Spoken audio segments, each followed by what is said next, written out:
नमस्कार, आप देख रहे हैं टीएफडी इंडिया। मैं हूं आपके साथ लकी कुमारी। नीतीश के साथ ना हो जाए खेला, ढुल्लू महतो ने सरयू राय के खिलाफ खोला है मोर्चा। झारखंड में जमशेदपुर पूर्वी सीट पर घमासान। बिहार के मुख्यमंत्री नीतीश कुमार पूरी ताकत से झारखंड विधानसभा चुनाव लड़ने की तैयारी में है। इसके लिए जेडीयू ने झारखंड के कुछ बड़े नेताओं को पार्टी ज्वाइन कराई है। इसमें सरयू राय और राया पीटर का नाम प्रमुख है। जेडीयू वैसे तो झारखंड में 10 से ज्यादा सीटों पर चुनाव लड़ना चाहती है, लेकिन अभी 3 सीटों पर उसकी दावेदारी पक्की नजर आ रही है और इसमें से एक सीट जमशेदपुर पूर्वी भी है। यहाँ से सरयू राय ने पिछली बार बीजेपी नेता और मुख्यमंत्री रघुवर दास को हराकर कोयलांचल में तहलका मचा दिया था, लेकिन इस बार सरयू राय के खिलाफ धनबाद से बीजेपी सांसद ढुल्लू महतो ने मोर्चा खोल दिया है और सरयू राय जहां से लड़ेंगे और विरोध करेंगे ढुल्लू महतो और सरयू राय के बीच की अदावत 2024 के लोकसभा चुनाव में खुलकर दिखी है। लेकिन बीजेपी ने धनबाद से ढुल्लू महतो को चुनावी मैदान में उतारा तो सरयू राय और ढुल्लू महतो का विरोध करने धनबाद पहुंच गए हैं। उन्होंने ढुल्लू की प्रतिद्वंदी कांग्रेस की उम्मीदवार अनुपमा सिंह को अपना आशीर्वाद भी दिया था, लेकिन ढुल्लू महतो ने बड़ी जीत दर्ज की और सरयू राय के लगातार कैंपेनिंग करने से बावजूद अपना झंडा बुलंद किया है। अब बारी है ढुल्लू महतो की। सरयू राय जेडीयू में शामिल हो गए हैं और कोई बड़ा उलटफेर नहीं हुआ है तो जमशेदपुर सीट से चुनाव लड़ेंगे।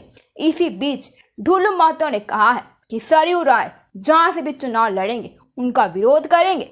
ढुल्लू महतो कोयलांचल में अपना दबदबा रखते हैं और 2024 के चुनाव में बीजेपी नेताओं की नाराजगी के बावजूद उन्होंने धनबाद का चुनाव जीता है। ढुल्लू महतो का सरयू राय के खिलाफ मोर्चा खोलना कोई सामान्य बात नहीं है, लेकिन झारखंड में महतो समुदाय की आबादी 15% से ज्यादा है। महतो समुदाय परंपरागत तौर पर बीजेपी को वोट करता रहा है, लेकिन धनबाद सांसद खुद आर्थिक तौर पर बेहद मजबूत और दबदबे वाले रवैये के लिए जाने जाते हैं। पार्टी हाईकमान ने अगर हस्तक्षेप नहीं किया तो सरयू राय के लिए इस बार मुश्किलें हो सकती हैं। सरयू राय 2019 के चुनाव से पहले बीजेपी में ही थे, लेकिन बाद में इस्तीफा दे दिया और रघुवर दास के खिलाफ निर्दलीय चुनाव लड़ा है। सरयू राय को निर्दलीय के तौर पर 73,945 वोट मिले थे, जबकि रघुवर दास को 58,112 वोट मिले हैं।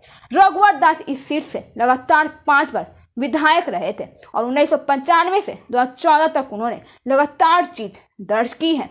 रघुवर दास इस समय ओडिशा के राज्यपाल हैं और सरयू राय एनडीए के अहम सहयोगी नीतीश कुमार के खास है।